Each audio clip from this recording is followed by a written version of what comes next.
Greetings. I'm Martha Zavala, President of the League of Women Voters, Pasadena area. Welcome to Thursday with the League. Is the largest sheriff's department in the country accountable to the public? Thank you for joining us. Our topic today is very timely because the sheriff's department actions have garnered a great deal of media attention recently. With an election looming, it's important that our members and other guests recognize that our program today is consistent with the League of Women Voters positions related to good governance, including transparency and accountability. Our organization is committed to encouraging the informed and active participation of residents in government. We neither support nor oppose candidates or political parties at any level of government. However, we always work on vital issues of concern to our members and the public.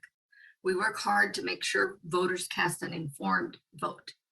Today's program is being sponsored by our Policing Practices Subcommittee of Social Justice. They invited Max Huntsman, Inspector General of Los Angeles County, as our speaker for today, and he has graciously made time for our program today. Now, I will provide a brief summary of the program for this morning. After IG Huntsman's presentation, we will spend 25 minutes taking questions from attendees. That's you. Please contribute to our event by asking questions. You can enter them in the Q&A box at the bottom of your screen, your Zoom screen.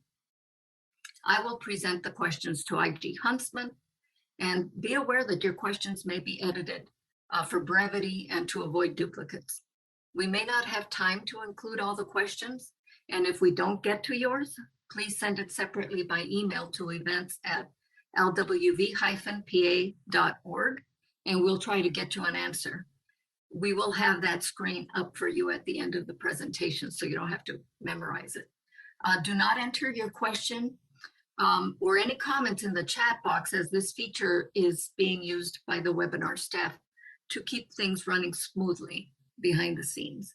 If you have any concerns about sound or anything else, you can type them into the Q&A and someone will try to help you.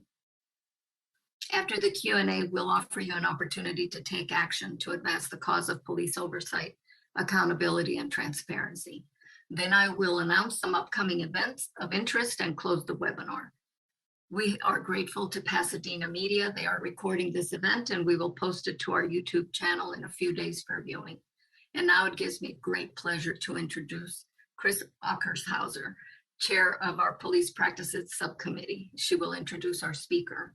Chris, please welcome. Good morning, everyone.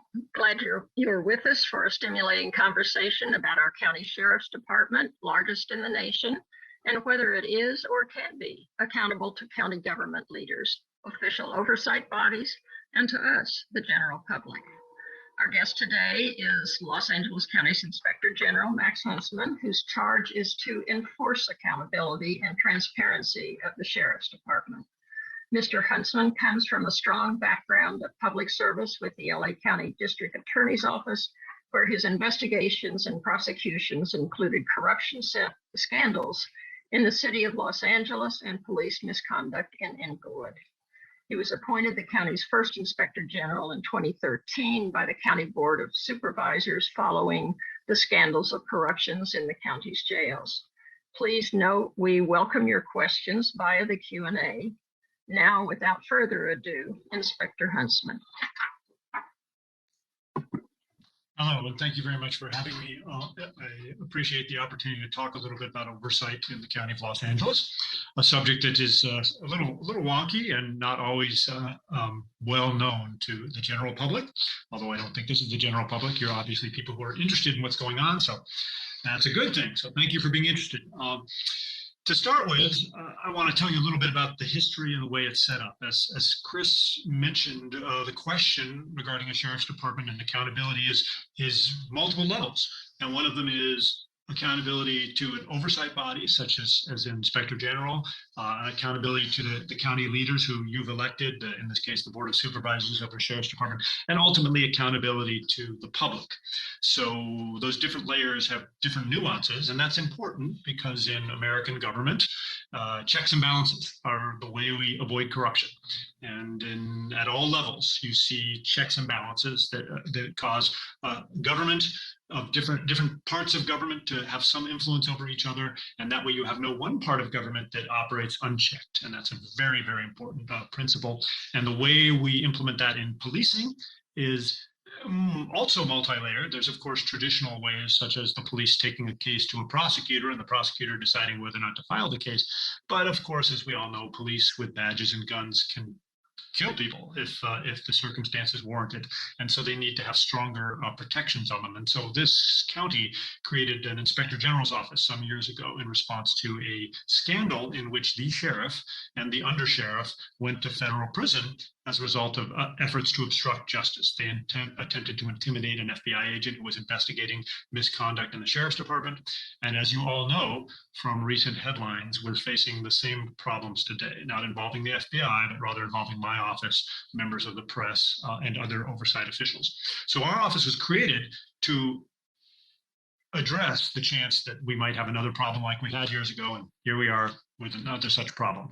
We were created initially by ordinance in the county. So we exist as a body of the Board of Supervisors. I have a staff of close to 30 people now who do different kinds of oversight, and we do review of the jails in order to monitor conditions, because sheriffs take care of that. But we also look at matters that result in action on the street, patrol, because the sheriff's department is like LAPD is a police agency out on the street. And so we monitor that as well. We look at the discipline system and we write reports. In a moment, I'm going to show you our website so you can look at it at your leisure. I'm not going to go through all of it, but it's available to you, and I'll show it to you so you can see where you can learn more about the things I'm talking about. So we were created for that purpose. And initially we were created by ordinance, but as you all know, after George Floyd was killed,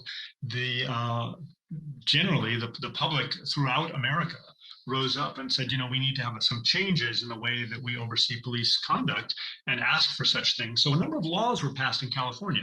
And if you followed that, you saw that many laws didn't get passed that people were asking for, but some did. And an important set of them related to inspectors general at a county level. And I think they were passed in part because of conduct that was occurring at the sheriff's department in Los Angeles, although also up in Sacramento. And they gave us authority to issue subpoenas. They gave the Civilian Oversight Commission, which we work with, and I'll talk about that more later, I think, in response to some of the questions. So we got a lot more ability to get information, but the Sheriff's Department has not complied with those laws. So what I'm talking about is the legal framework, not the actuality. The actuality of oversight in Los Angeles County is that there isn't any, because the Sheriff's Department refuses to comply with those laws, refuses to provide information that they're required to my office. And there's a series of legal challenges ongoing. And with that, I'll go to my website, because that's one of the things it addresses. I'm going to try to share my screen here. We'll see how well I do. Okay, so here's the website, and to get there, you go to oig.lacounty.gov on your web browser, and we put that in the chat. So, but OIG is short for Office of Inspector General, and if you type that in and type LA County, the web will take you here. As you can see on the website, there's a bar at the top, and you can go to publications if you'd like, and that will give you organized by department, because we also monitor the probation department. Here's the sheriff's department. You click on that and you can see all the reports we've issued over the years, arranged by year. And if you just go to 2022 at the top of the list, you'll see our most recent reports. One is about body cameras. It's something we monitor the implementation of on an ongoing basis. We recommended body cameras years ago, and there was recently a filing on a deputy who punched a woman and lied about it in a report. That filing, and it's just like 2 days ago that was reported, that filing was made possible because of body cameras. If there wasn't a body camera, the report, which was false, would have not resulted in a filing, because it would have been one person's word versus another, and the body camera allowed that prosecution to go forward. And then the second one there is about a deputy-involved shooting that happened some years ago. A gentleman named Twyman was shot by a deputy who, a couple of deputies approached a car. The car moved, the driver moved it, and they moved out of the way and shot in order to protect themselves, which may violate policy, but they had a reason to do it. But then one of the deputies, after the car had moved away and stopped, appears on video to have gone and gotten an assault rifle and fired into this vehicle, which appeared to have unarmed people in it. It was motionless, and therefore there's a criminal prosecution result. That report there is about the internal process, and the sheriff's department chose to fire that person without conducting an administrative investigation. And this report discusses why that was a bad idea. Not that the firing of a person who does what I just described is a bad idea, but that there's an appropriate process to make sure it works well and professionally. And that was not followed. Now to go back up to the home section, you can see also we have these radio buttons on different issues. And as you'll see, there's deputy gangs and unlawful conduct at the sheriff's department. I'm not going to go through those now, but if you click on the learn more buttons on either of them, you'll get to another page where you can see information about both those subjects. We've reported on some of the conduct. You will see, though, that the unlawful conduct is not up to date because, as you read in the papers recently, some crazy things have happened of late, and they're not on our website just yet. They will be later. We'll catch up when we can, but always it takes a little while. So I just wanted to bring that to your attention. And now if I can get out of this, oh, here we go. Stop share. There we go. That gives you an example. I think if you go to that website, you'll see reports. And if you open them up, you'll see very detailed descriptions of what happens in the sheriff's department. An example being when the sheriff was first elected, he decided to hire a political crony of his who was a member of a deputy gang. The Grim Reapers had a tattoo and had used that status to intimidate his girlfriend, who was also a deputy sheriff, and had been fired for it. And the sheriff decided to rehire him because he liked it. And that was unlawful. It was prohibited by law because he had been lawfully fired through the civil service process, and the sheriff didn't have the authority to do it. He was advised of that, and he went forward anyway. We wrote a report on that. That's where all my troubles with the sheriff began. For those of you who are familiar with them, I won't bore you with all of them, but I'm public enemy number 37. I've been under criminal investigation for years now. Recently, we saw a Times reporter being targeted. She was targeted for allegedly conspiring with me, the grand criminal behind all these things. So that's the state of oversight in LA County, which is that the sheriff's department targets the investigators in the same way they did before I was hired. Did against the FBI when the FBI was investigating them. Although we investigate them by law in order to make sure that the sheriff's department is following the law, they have turned around and tried to throw me in jail for doing my job. That's the world we live in. I'm sorry to be the bearer of bad news, but the answer is that the sheriff's department is not accountable. That's the short answer. And with that, I will turn things back over to President Zavala and possibly answer some questions. Thank you very much. I think that you hit the nail on the head. What our audience is interested in is finding out what mechanisms are available to try to keep, the sheriff accountable to the people who elected him, the people that his department polices. And I want to thank you for taking on this job, this work, and continuing, even though sometimes I think, you may feel you're working uphill. But I think somebody has to do it. So one of our first questions is, why has LASD, the LA County Sheriff's Department, been unable to end the presence of these deputy gangs for over 50 years? Various citizens commissions calling for an end to the department, corruption in the department, as you stated about the former sheriff and undersheriff. I think there's different answers to that question over the years. I think there have been times when the sheriff's department has made some effort to try to do something about it, and times where they haven't. The current sheriff is aggressively protecting the deputy gangs. I gave you an example of a rehiring of the deputy gang. There was a cover-up, which you can read about on the website if you want, an incident which the gang, the Bandidos, beat down some fellow deputies. And I use the term gang here. There's a code section in the penal code that defines law enforcement gangs, and it defines them to include groups that discriminate against other deputies in their membership and say, well, only Hispanics can join, or only African Americans, or only whites. The Vikings were famously declared to be a deputy gang by a federal judge in the 90s for their white supremacy. And that group, the undersheriff, ended up being one of them many years later.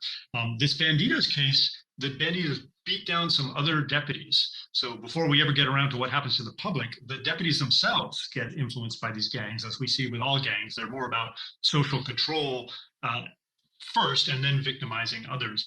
And the sheriff's department conducted an investigation in which they suppressed gang evidence in order to present an unfileable case to the DA's office, and that's detailed in a description there. So currently, we're under a situation where the sheriff's department protects the gangs. But there have been times over the years where there has been, I think, some effort to try to do something about it. Our current sheriff did indeed create a policy that on its face says it will get rid of gangs. He's never enforced it, and it's more of a political ploy, I think. But I do think there's a desire on the part of the sheriff, the management, to get rid of them because they're not good for business. But also the county itself would like to get rid of them. County council, the board of supervisors, myself would like them to be gone, and yet we're unable to do so over 50 years. And I think that's because they are so deeply embedded into the structure of the sheriff's department. They've been there so long that they're dug in like the roots of a tree and are protected through a desire for secrecy. They thrive upon secrecy, and the sheriff's department has always kept confidential and secret who's in what gang. So we know about Mandoyan being in a gang because his matter was placed in the public sphere by the sheriff's department and by litigation and by his conduct. But most deputies, we don't know whether or not they're the member of one of these gangs. And it's that secrecy, first, that allows them to continue to exist, and secondly, causes them to do incredible damage before you even get to them punching somebody. They will lie in order to protect their fellow members, because it's part of the code is that you can't rat out your fellow members. And so while everybody knows who's a member, they don't know under oath. So when you ask somebody under oath, who's a member, they refuse to tell you, and that's a rule. so that's one of the main reasons. Yeah, I imagine that there's some protection that's extended to them by Fourth Amendment rights. First Amendment, yes, that's correct. The sheriff's department makes a big deal out of that, and of course we all have a First Amendment. You can't ask me my political opinions, or you can ask me, but you can't you can't make my employment depend on that.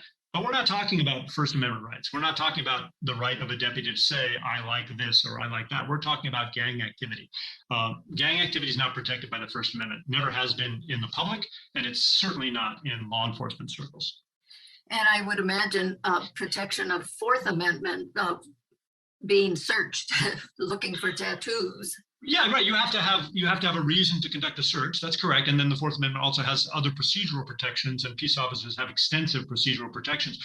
But they're not. The only rule there is reasonableness. So I can't search you for a tattoo now because I think you could possibly be in a gang. But if you are a peace officer and you're being investigated for conduct involving punching other peace officers, and there's word that you did that because you were a member of a gang, oh yes, I can search you and I can ask you questions about that. And that's exactly what the sheriff's department didn't do in all those investigations and hasn't done for years. The gangs continue to exist because they're protected by a code of silence by the management of the sheriff's department and have been for 50 years. It's varied in the way and it's happened. Sometimes it's been benign neglect, and sometimes it's been very aggressive, as we're seeing today, but it's always been there. So, it seems that the LAPD chief, who is appointed and can be fired by the LA Police Commission, is much more accountable to city government and the public than LASD. Do you think that appointing a sheriff would make LASD more accountable than having an elected sheriff?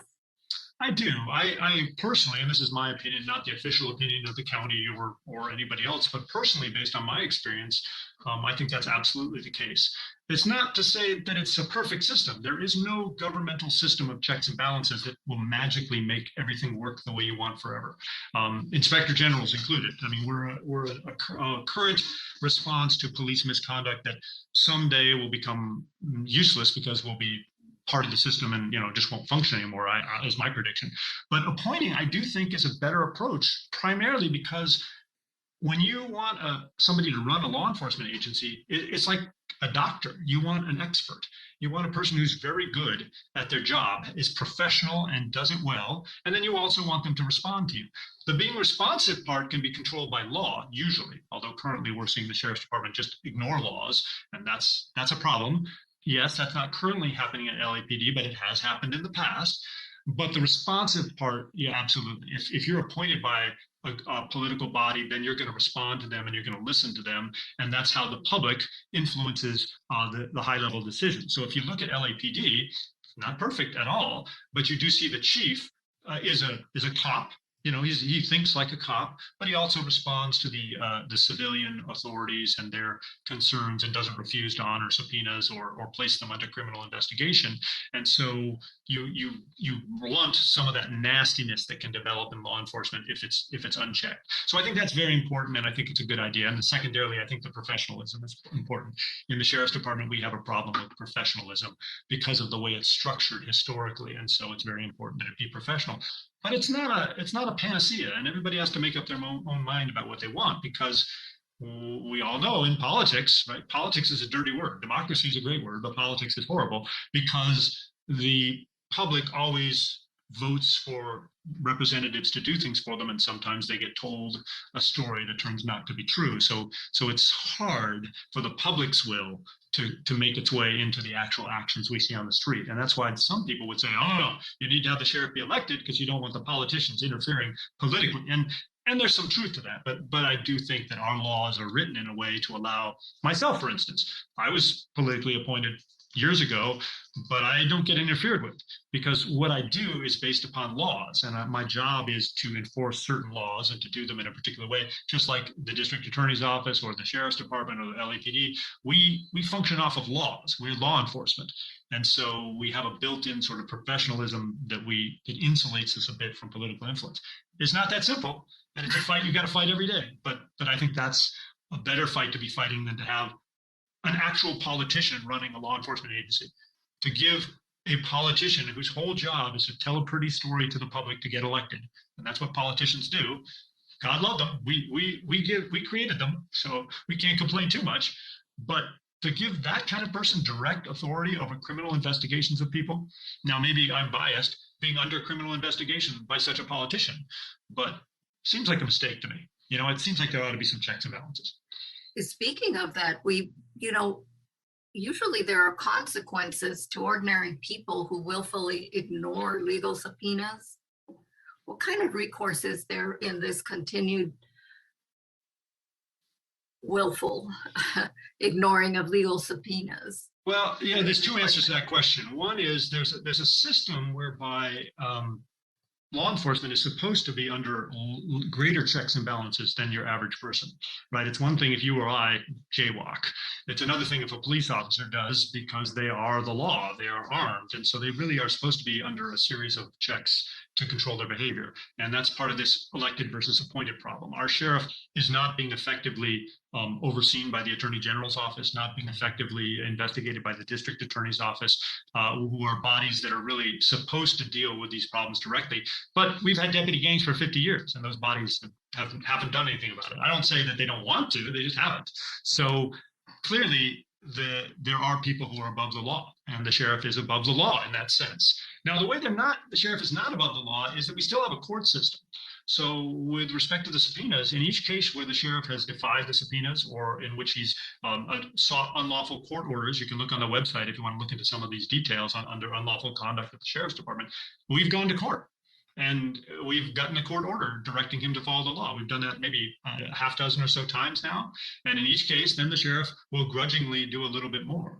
So in one sense, the law is working. He's being held accountable, but he's being held accountable. He's committing misconduct at a Mach 1 pace, incredibly fast, over and over. And the judicial system, which is not designed for law enforcement to go rogue, is very slowly correcting each of those mistakes. And so 10 years from now, they'll all be corrected, but we'll have gone through several cycles by then. So, I understood that there is a process for removing certain elected officials from office for failure to really perform their duties.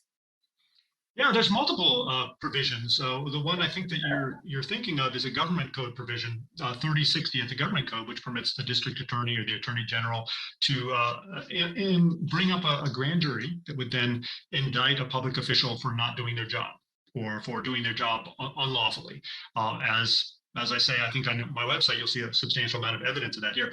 Problem is, and this is why I get back to that question of elected versus appointed, none of these are magical solutions to anything. The public has to be involved because the people who have to do that, they run for election too.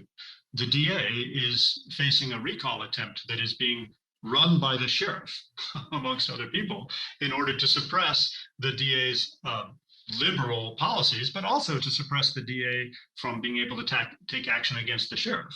So is he going to fire up a grand jury and try to remove him? The Board of Supervisors has from time to time pushed back against the sheriff over their limited oversight that they have. I mean, in theory, they can do quite a bit. They can defund the police if they want, but they don't want to do that. We need the police. What we want is for the police to follow the law. So the board has only the option of cutting budgets, and they can't really do anything beyond that. And that's a very hard situation to put them in. And so they're hesitant to do anything to be seen as that's anti-democratic. It's very hard for them to try to control that sheriff. The attorney general, same thing. He got appointed and he's going to be up for election.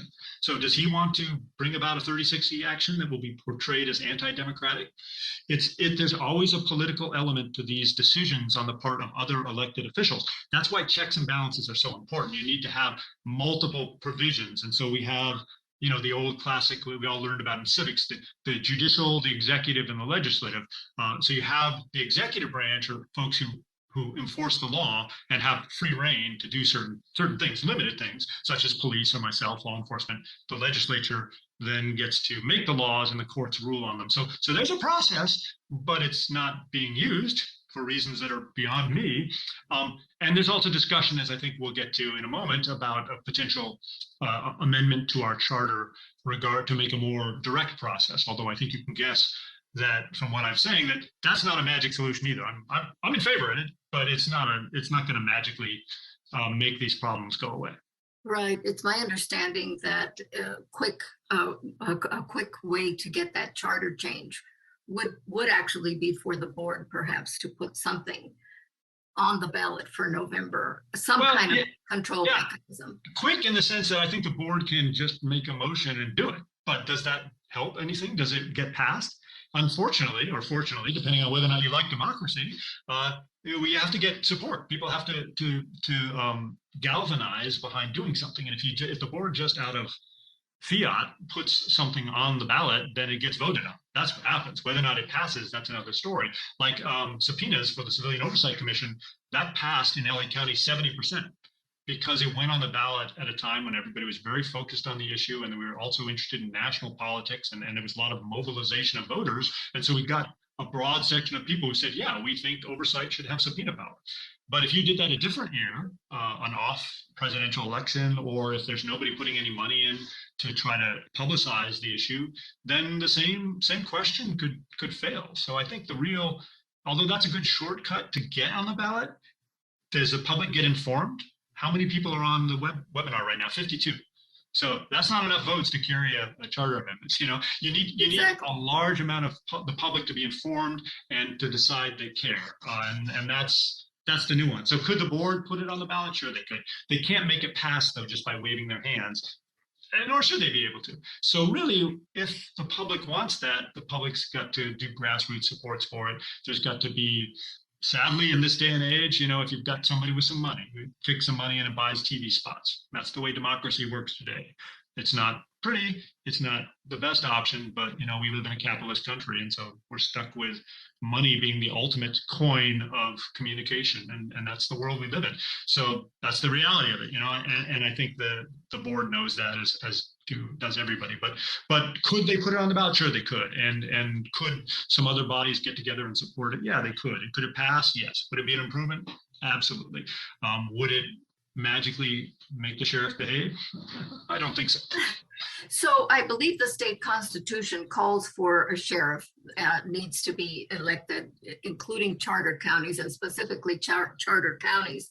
So if there was something, presumably, if the board said we can remove a sheriff, that the replacement at this point would have to be elected.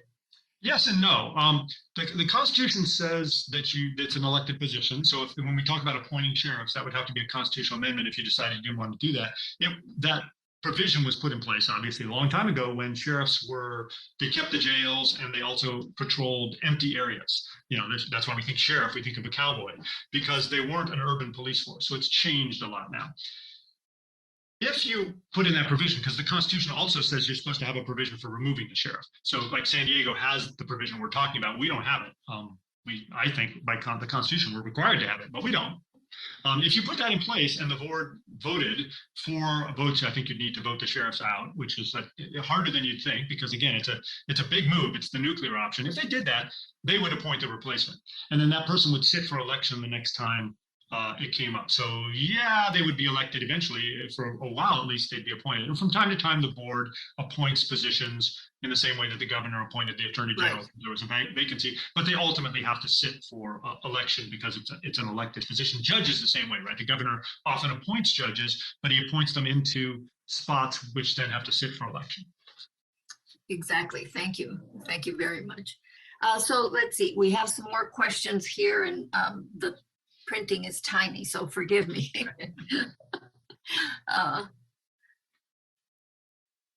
It says, can the sheriff's system of governance and public control reform succeed without active participation of the LA Board of Supervisors? Well, I don't know. I don't think so. I think it needs active participation by the board. It needs active participation by the public. We haven't talked about it yet, but we have this thing called the Civilian Oversight Commission, which was created by the board for just that reason, which is you can't do this without active participation, and the board has to govern the entire county. So they can't spend all their time worrying about the sheriff, because they have to worry about other things like homelessness and healthcare and a lot of other things. And on top of that, for the reasons we just discussed, politically, what 5 people want is interesting and important because they were elected by us, but not the end of everything. Anytime the board takes an action, they got to check back with the public. That's representative democracy. So they're actively involved. They pass motions all the time. I got to tell you, it's not fun being the subject of a criminal investigation, but boy, did my credibility go up when it happened, because everybody sees what the sheriff is doing, his attempts to intimidate me, other elected officials, and it gets you support that you would otherwise never have. So the board has been very supportive, has passed motions whenever they can to strengthen oversight, has done a lot of things. County council has supported me greatly through all these legal actions we have to take. So is there active effort on the part of the county to correct these problems? Absolutely. But it still takes public involvement. The activists who come to our civilian oversight, folks like you, who are interested in learning and then sharing your opinion, this is what's really essential. Elected officials don't ever work in a vacuum, or if they do, they don't stay elected for very long. Our sheriff, he's tacked hard to the right, and he's trying to get support from deputy gang-like groups that are even militia groups that are very, very conservative in their viewpoint. That's because he needs support. He's not acting in a vacuum. He has to get a group of people to support him. That's why he runs the TV ads he does. That's why he does the sort of political announcements of who he's investigating when law enforcement usually investigates in secret. So these are all political actions.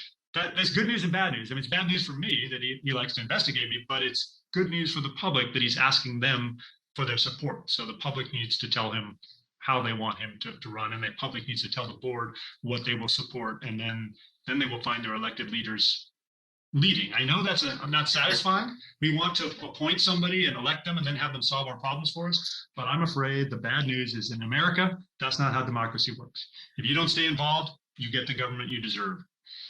Exactly, which is one of the things we're always trying to impress upon people, because I think the issue of electing someone and then trying to get them out because you don't agree with their policies is very different from electing someone and then seeing that perhaps they are not law-abiding and they are not, especially if they're in a position to enforce the law, and then to have them disregard certain features is what the issue is. So I think the protections are there that say you don't get somebody out just because maybe they're not following the policies that you would like. There's your next opportunity at the next election, versus you're not doing your job.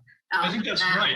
And also, are you responsive, right? So if you have an elected official and they engage in conduct you don't like, and you tell them, and they then change their conduct, well, that's democracy working. I mean, you can elect them or not elect them in the next one, but that's a good thing. So if they do something you don't like, but they respond, I would say you're doing pretty good.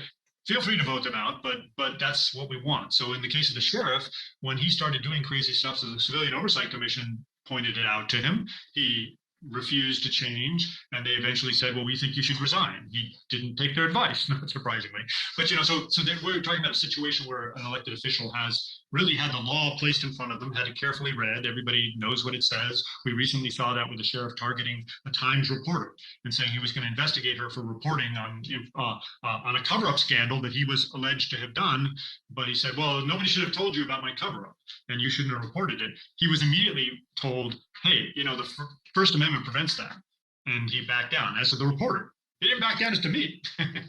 So on the one hand, that's democracy working. On the other hand, from my point of view, it's not quite as satisfying as it could be. I think you might have covered this, but they want to know, have you talk about what is a constitutional sheriff? Oh my gosh, yeah, that's a fascinating subject. Constitutional sheriffs, it's a movement in America, of a very hard right movement regarding the way we get back to following the law. So, there's always a balance between decisions made by people and laws. And the constitutional concept is, well, the law, the hard written law, is what we should follow, and we should ignore the talk of people who are wrong.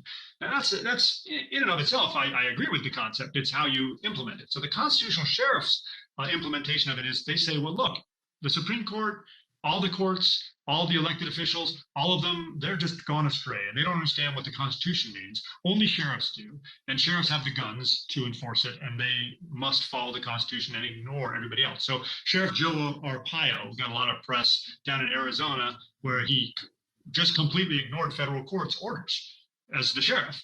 And eventually he got prosecuted for that. So that's an example of a constitutional sheriff. They actually have an organization, but it's kind of a trend among sheriffs. And our sheriff, I don't know that he's a member of that organization, but he has definitely adopted the concept that he is above the law and that he can act as he wants.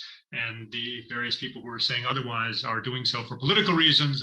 And he is, the embodiment of law. That's the concept of the constitutional sheriff, is that the sheriff, it's like an old John Wayne movie. You give John Wayne the gun, and he goes and takes care of doing what's right. And anybody who doesn't do what's right gets shot, and the good guys win in the end. That's the idea. Right. Well, since moving to LA City, this particular person is asking, it's been very unnerving to see such a rogue sheriff's department. And are there other cities who have faced this issue? If so, how or what may help to resolve this? I just want to add something. I think it's better than 40 of the 88 cities in LA County who contract with the sheriff right now. What role can those cities play in encouraging compliance? Because they've paid for this sheriff to come into their city. Yeah. That's a good. I'll answer your question first, and then go back to the other one, because the other ones I don't really have a good answer for, a short answer to it. But yours, the contract cities, in a way, in theory, like the Board of Supervisors, ought to be able to tell the sheriff what to do, because they should be able to cancel their contract if he behaves unlawfully, which he has. Recently in Compton, there was an allegation of fraud in his contract with Compton, and my office, as required by law, began an audit of the process, and the sheriff's department refused to allow us access to the records, moved them to where we couldn't get them, and refused to even give us copies of what he copied. And so we were not able to conduct an audit to see if the fraud allegations were accurate. So that's unlawful. And you would think that the contract cities would turn around and fire the sheriff. They can't. It's a monopoly. There's only one sheriff, and each of these cities is too small to run their own police force. Compton, great example. They have to run their own police force, and it didn't work out because it's very hard for a small entity to handle the overhead that it takes to run a professional police department. So usually only the big cities like Pasadena or Long Beach or Los Angeles run their own police departments, and some of the smaller cities figure out how to do it, but it's harder for them. So most of the cities contract with the sheriff. They don't have another option. They can't say to their public, they're elected officials, they can't say, guys, we're annoyed that the sheriff isn't following the law, so we're going to take law enforcement off the streets. Nobody wants to hear that. We want to be safe when we walk down the street. I don't like the sheriff breaking the law, but I don't like, criminals breaking the law either. And the sheriff, at least, he's a constitutional sheriff, right? There's some laws that he's going to enforce, and he might be a thug, but he's a thug on the side of law and order. So that's a very hard sell to the public to say we're just going to pull the plug on it because he's breaking the law. And that's the situation they're faced with, which gets us on to the question from the person who asked, how do you solve this problem? I don't have a quick solution other than the ballot box is a great one. So, please send a message appropriately in the ballot box. But between voting, ultimately, I believe our office will be empowered through the courts to function more effectively. When we began, the sheriff stiff-armed us on everything and simply said that he was giving us access to documents when he wasn't. And then we got subpoena power and we went to court, and we've now gotten him to sit down. Last week, he sat down and answered questions under oath. He didn't answer all of them. He made a big fuss, and we're going to have to go back to court about it, but he answered some. So that's a big move in the right direction. So I can't tell you that help is coming soon, but I can tell you help is coming. Your kids might have oversight over law enforcement. They will face other problems. There's always other problems. There's always something, because our favorite term is, democracy is not a spectator sport. You have to be in that game, and you stay in, because you cannot turn away. People with power want to use it, and they'll do whatever they can to stay in power. That's and so absolutely true. We recognize that, and that's why we try to encourage participation, because in fact, it is our job to govern. We cannot leave it to them. We give them a job to do, and it's up to us to make sure that that's what they do. There's a question here, and I happen to already know the answer. I just wanted to bring up something about a possible solution. The city of Santa Fe Springs years ago stopped contracting with the sheriff and went with Whittier PD. So there are options for contiguous cities that have jurisdictions right next to them if the other cities want to. Absolutely. It's like you say, it's a participatory process, and you can come up with solutions, but sometimes they go poorly. I will say, when I was a corruption prosecutor, I handled the city of Bell. And the city of Bell, where for those who aren't familiar with it, the folks in charge started sucking all the money out. It's a very poor community, but they were paying themselves massive salaries and stealing hand over fist. It was crazy. They were in the process of creating a joint policing agreement where a set of local places would have their own police force. They weren't doing that out of the goodness of their hearts. They were doing that to put money in their pockets. I'm not saying Santa Fe Springs was like that at all. I'm just saying, yes, it's hard. There's no paradise out there where everything just works great. You gotta work with the people. That's why I say, if you can get a public official who did wrong but is willing to change their mind and start to behave right, that's the best you might ever get. I'm not saying you shouldn't throw them out when you get the chance, because there needs to be a lesson. I wish we cared more about corruption, but you gotta work with what you got, do the best you can, and get them to improve is sometimes the best you can hope for. Right. There's a question here about separating the coroner's office from the sheriff's department, but I believe LA County is separate. Yeah, that's correct. It is in some places they're combined. Here they're separate. We're a big enough county that there's no reason to put them together.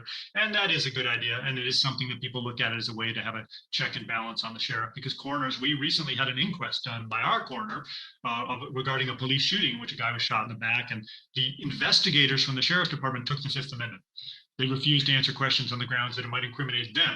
They weren't there when the shooting occurred, but they still took the Fifth. Crazy. That was right before the Attorney General began a civil rights investigation of the Sheriff's Department.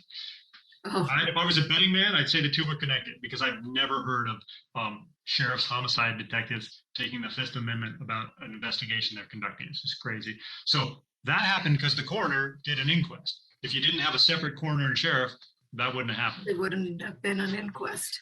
Yeah. Exactly. I know years ago they were housed together in the same building, and apparently, the separation. They work very closely together. Look, I used to be a DA. People always say, "Oh, the DA's office is in the pocket of the police." Well, that's kind of true. I mean, the DA's office works with the police, and they trust the police. They have to, and the coroner's the same way. They have to work together. They're very close. So it's not perfect, But again, that's what checks and balances are. That's why you got a guy like me throwing a wrench in the works. Because, I put a report up on the website and point out the coroner was just taking the sheriff's word for it to not put autopsies out public. That violated the law. And the Civilian Oversight Commission, with me sitting there, called him on the carpet. I don't say that I was the big mover and shaker of that, but those checks and balances cause all this process to work. You need all the little pieces in order to move things forward. It's messy, but it's effective. I think so. I think that the proof is in the pudding that right now there is this controversy that, the press is working their part and their angle, and that, us as activists will work ours to. What we do is we want to get people engaged. We don't want to determine who you vote for. Right. We want you to be aware of the situation. So talking about giving people advice and things like that, we're not in that position in terms of talking about who would be a better person in that seat. That's for the voter to determine. But what we want to do is make sure that they have information available to them to make a good choice, because these positions are so influential. I think that's one of the things that we worry about, that the general public out there is not aware of how much influence they can have if they just become voters.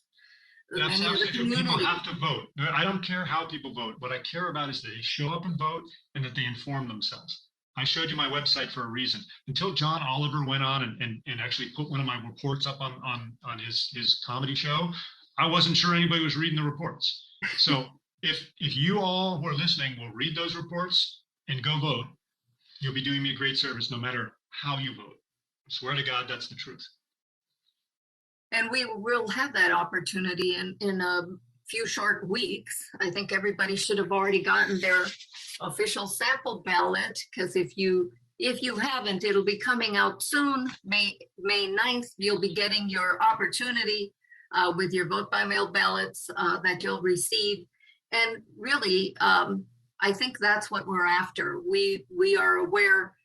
We try to facilitate candidate forums for city council, for all of these. Our county league, gets involved in sheriff and judges positions and things like that to give people an opportunity to look at all the candidates. And I know that CBS had a forum that they had 6 of the 9 candidates for sheriff. And I think I'll try to find that before we all go away and maybe put that link there, because the whole idea is that having them answer questions before you actually vote on it and getting as much information as possible is one of the things. So I would recommend that definitely go to IG Huntsman's website, the Office of, is it the Inspector General? Yeah, for the website, it's just OIG, Office of Inspector General is what it stands for, but oig.lacounty.gov. But if you just don't want to remember that because it's weird, if you type in Inspector General Los Angeles County, the internet will bring it to you. And you can get some information about what's available and what's happening in the department, and then compare that to available resources that are out there. I mean, that's the best advice that we can give to any get that information and then be informed. And one of the weird things of this particular, we're talking about the sheriff's department, and they have a race. There's like 6 or 7 people running. So if you were unhappy with the way the sheriff's department is going and you wanted to have a change, what would you do as a voter? I mean, you've got to think about who do I vote for? And as you say, listening to the candidates, I think, is a good idea. I always caution people from trusting politicians. I think that's a mistake. We all know why. As Americans, we all have beaten into us as children. But I will say, the current sheriff told us something about what he'd do if he was elected. He said that he would kick ICE out of the jails, and he would take everybody who was in jail who was not a citizen and take them out to the parking lot and turn them over to ICE, which is crazy. And as soon as he got elected, his own folks said, we can't do that. That's not safe. And eventually they got ICE out of the jails. But my point in that is, if you listened carefully to what he said, you'd know something about who he is before he got elected. And we've got 6 or 7 other people. If you want to know who they are, listen to what they say. I'm not telling you that they're truthful or people will really do what they say, because sometimes they don't. But I do think you can get, if you listen carefully, you can get a sense of the general viewpoint they have about something. And in our current race, most and maybe all of the candidates have said that they would comply with oversight laws.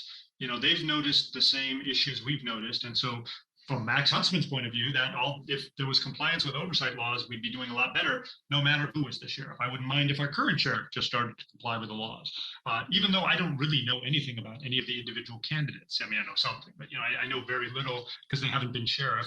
So always as a voter, that's a hard thing. And having done prosecutions for corruption, I can tell you in the places where I prosecuted public officials and they were thrown out of office, the people who came back after them weren't always wonderful. Sometimes the person who comes in and says, "Oh, I'm a reformer, I'm going to fix everything," they're selling you a bill of goods too because they want your vote, and that's just politics. And I wish there was a way around that. I think there is.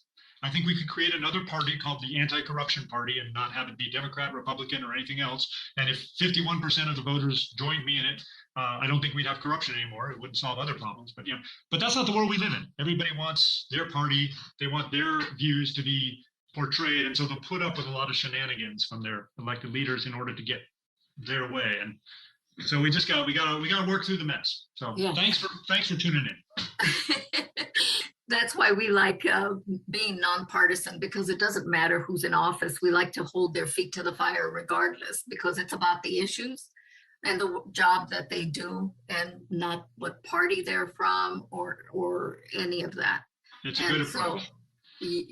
Absolutely. And we like to hang on to that nonpartisanship to make sure we get the ultimate in good governance that all the public deserves, So we want to thank you very much. I think we're going to move on to our advocacy phase now, and really appreciate your having taken the time and all of the work that you and your organization do just to keep things accountable and transparent, because the probation department and the sheriff's department really impact some of the most vulnerable communities that we have.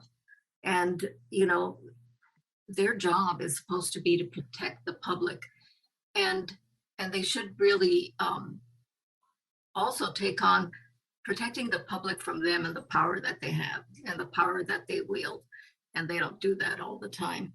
And, God bless those who actually do the job the way it's supposed to be done, because it's such an honorable task to take on. It's not an easy job. It's a hard job. And my hat's off to them who do it well and who are fighting the good fight. And so we want to thank them for their service too. And Absolutely. Hopefully they will find a way to be able to work from the inside to clean things up. Yes, we wouldn't be able to do our job without the cooperation of folks on the inside. That's why what the sheriff's been doing lately, attacking the press and whistleblowers, is so disturbing, because I learn things because people inside the sheriff's department tell me, and what you say is true. It's a hard job, and the people who do it are trying hard, and they need our support. It may not seem like support when all you do is criticize, but it's support. In government, that's the best help you can give people, is to help put them on the right path. So thank you so much for inviting me and giving me a chance to talk a little bit with you. I appreciate it. Please come back. Absolutely. Okay, Bye-bye. Thank you very much. Chris, would you like to come on now, please? Yes, thank you. Great conversation, stimulating.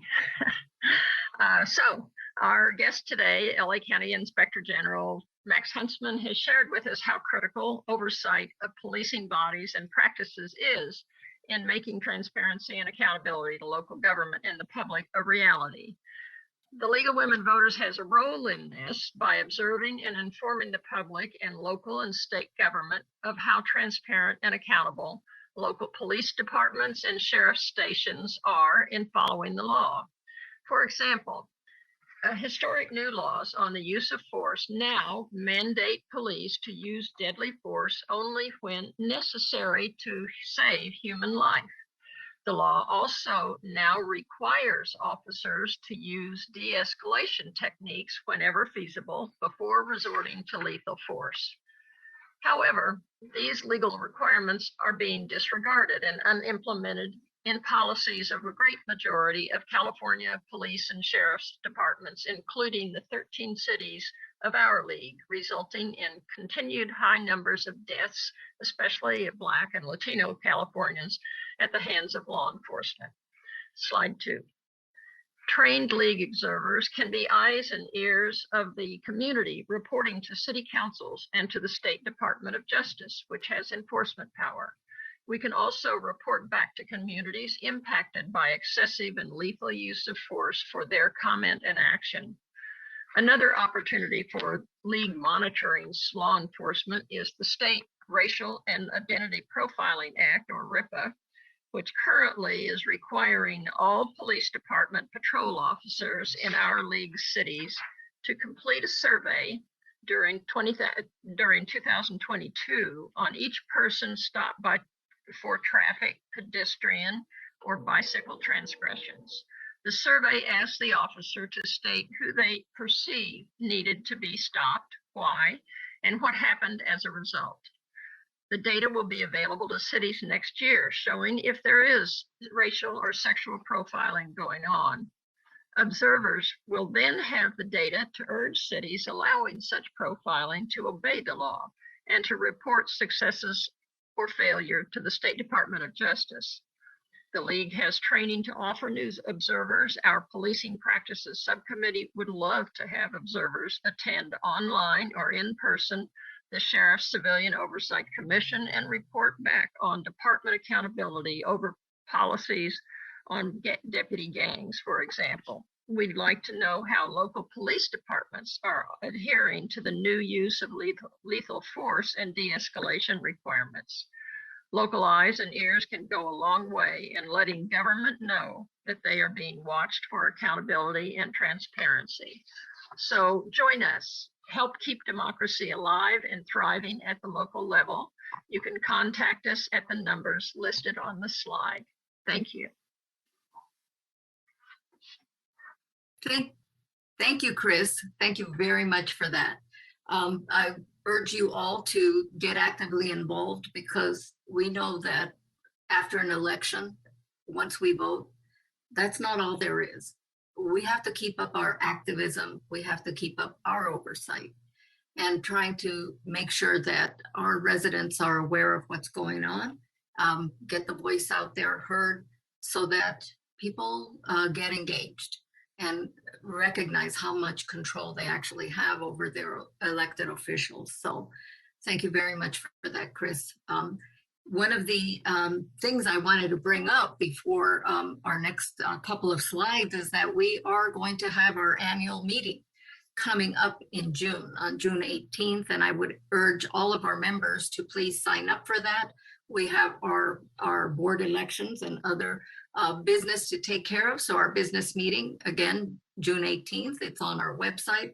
Please go there and sign up for it as soon as possible. I wanted to bring up the next slide, please. One of the things that we're want to urge you to do is that we have a Pasadena City College Board of Trustees election coming up for Area 5. And today there is a candidate forum, so that if you have this particular district, and even if you are in another district of the Pasadena City College Board of Trustees, you probably want to know about this 5th district. So please be sure that you participate and attend and get an opportunity to directly ask a question of those candidates. So if we are doing the facilitating, that means we will moderate, we will make sure we gather the questions from the audience and present them to the candidates in a fair manner. So please go ahead and attend for that. And the next slide, please. We do hope that you've enjoyed the program. So remember that the video of this presentation will be available on our LWVPA YouTube channel, courtesy of Pasadena Media. Now, we keep saying LWVPA, make sure you always put in that hyphen or you'll end up in Pennsylvania instead of Pasadena. And thank you to our Events and Communications Committee for working behind the scenes to host the event. Thank you to Chris Ockershauser, I can't pronounce it, sorry, for that informative introduction of our speaker and for our Take Action session. And finally, to our Zoom hosts, Catherine, Valerie, and Veronica, thank you very much. To our wonderful attendees. And everybody get out there and celebrate Asian and Pacific Islander Month, taking note of all the accomplishments and contributions of the community. So thank you very much. Get out there, take action, look at your sample ballot, be ready to do your vote by mail. But remember one thing, don't rush to judgment. Please research the candidates and any ballot measures there. I believe Monrovia has a ballot measure. Please take a look at it. There's a lot of information that always goes out. Take advantage of it before you cast your vote. You will have at least 3 weeks to fill out your ballot and submit it in any number of ways. So please do that. And thank you very much. Have a great afternoon.